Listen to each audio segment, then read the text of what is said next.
Hi friends, இன்னைக்கு kids lunch பாக்ஸ்க்கு என்ன back பண்ணிருக்கேன்னு சொல்லி பார்க்கலாமா? இன்னைக்கு ஸ்நாக்ஸ் லஞ்ச் ரெண்டுமே கிட்ஸுக்கு பிடிச்ச மாதிரி கொஞ்சம் ஸ்பெஷலா இருக்கு. பிரேக்ஃபாஸ்ட்டுக்காக ஆப்பமும் கேரளா ஸ்டைல்ல கடலைக்கறியும், ஊற வச்ச கடலை கூட பல்லாரி, இஞ்சி பூண்டு பேஸ்ட், ஒரு பச்சை மிளகாய், உப்பு, தண்ணி விட்டு குக்கரை மூடி வேக வச்சிருந்தேன். கடலை வேகிறதுக்குள்ள மசாலா அரைச்சிக்கலாம். சோம்பு, பட்டை, கிராம்பு, ஏலக்காய், மிளகு, தேங்காய் பூ வெறும் பாத்திரத்துல சேர்த்து நல்ல மணவர வறுத்துட்டு வத்தப்பொடி, மஞ்சப்பொடி, மல்லிப்பொடி, கையளவு வெங்காயமும் கொஞ்சம் கருவேப்பிலையும் சேர்த்து நல்ல மணவர வறுத்து தண்ணியும் சேர்த்து விழுத அரைச்சு எடுத்துறதேன். 5 விசிலுக்கு அப்புறம் ஸ்டீம் போன பிறகு குக்கரையும் ஓபன் பண்ணா கடலையும் நல்லா வந்துட்டு இது கூட அரைச்ச மசாலாவையும் உள்ள சேர்த்து நல்லா கொதிக்க விடுறேன். அரை பல்லாரியும் கருவேப்பிலையும் நல்ல தேங்காய் எண்ணெயிலையும் பொரிய விட்டு உள்ள சேர்த்துறதேன். குழம்பு ரெடி. நேத்து நைட்டு தான் ஆப்பத்துக்கு மாவு அரைச்சிருந்தேன். நல்லாவே பொங்கி வந்திருக்கு. ஆல்ரெடி ஆப்ப மாவு எப்படி அரைப்பேன்னு சொல்லி உங்க கூடயும் ஷேர் பண்ணியிருந்தேன். அதோட லிங்க் கீழேயும் பின் பண்ணிருக்கிறேன். தேவைப்படுறவங்க செக் பண்ணிக்கோங்க. இன்னைக்கும் ஆப்பம் நல்ல பஞ்சு போல சூப்பரா வந்திருக்கு. சுட சுட ஆப்பத்து கூட வச்ச கடலைக்கறியையும் ஊத்தி குட்டீஸ்க்கு காலையில சாப்பிட கொடுத்தாச்சு. நெக்ஸ்ட் 10 மணி ஸ்நாக்ஸுக்காக கிரீமி சீஸ் கார்ன், உதுத்துட கார்ன் கூட கொஞ்சமா உப்பும் தண்ணி விட்டு வேக வச்சு வெந்ததும் வடிகட்டியும் எடுத்து வச்சிட்டேன். பேன்ல கொஞ்சமா பட்டர் சேர்த்து பட்டர் மெல்ட் ஆனதும் கட் பண்ண பூண்டை சேர்த்து பொரிய விட்டுட்டு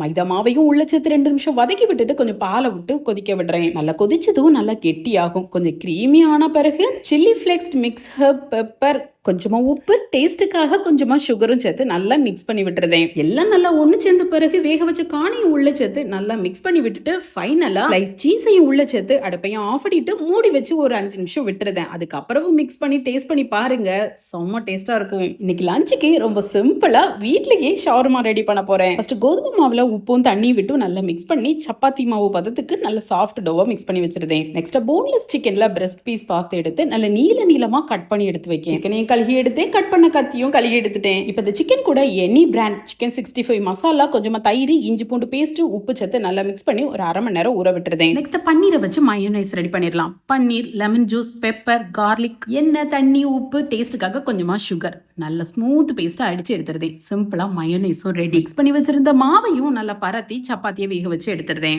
இங்க சிக்கனும் நல்லா ஊறி இருக்கு. பேன்ல கொஞ்சமா பட்டர் விட்டு ஊற வச்ச சிக்கனையும் உள்ள சேர்த்துட்டு தீயையும் மீடியம் ஃப்ளேம்ல வச்சுட்டு 2 சைடும் நல்ல மொறுன்னு பொரிச்சு எடுத்துறேன். நீங்க பட்டருக்கு பதிலா தேங்காய் கூட யூஸ் பண்ணலாம். பட்டருங்கும் போது அதோட ஃபிளேவர் நல்லா இருக்கும். பொரிச்சு எடுத்த சிக்கனை நல்ல நீலவாக்குல கட் பண்ணியும் வச்சிருந்தேன். கொஞ்சம் பல்லாரியும் கேப்சிகத்தையும் நீலவாக்குலையும் கட் பண்ணி வச்சிருக்கேன். இப்ப எல்லாமே ரெடி. ஷவர்மாவை ரோல் பண்ணிடலாம். சப்பாத்தில நல்ல மயோனைஸை ஸ்ப்ரெட் பண்ணி விட்டுட்டு அதோட மிடில்லையா ஃப்ரை பண்ணி வச்சிருக்கிற சிக்கன், கேப்சிகம், பல்லாரிய நீலவாக்குலயே வச்சுட்டு நல்லா டைட்டா ரோல் பண்ணிருந்தேன். ரொம்ப சிம்பிளா ஹோம்மேட் சிக்கன் ஷவர்மா ரெடி. அப்படியே 2 கட் பண்ணி பாக்ஸ்லயும் பேக் பண்றேன். டேஸ்ட் பண்ணி பார்க்கும்போது அவ்வளோ சூப்பரா இருந்து 10 மணி ஸ்நாக்ஸையும் பாக்ஸ்ல பேக் பண்ணிட்டேன். ஓகே ஃப்ரெண்ட்ஸ், லஞ்ச் காம்போ பிடிச்சிருச்சுன்னா லைக் கொடுத்துக்கோங்க.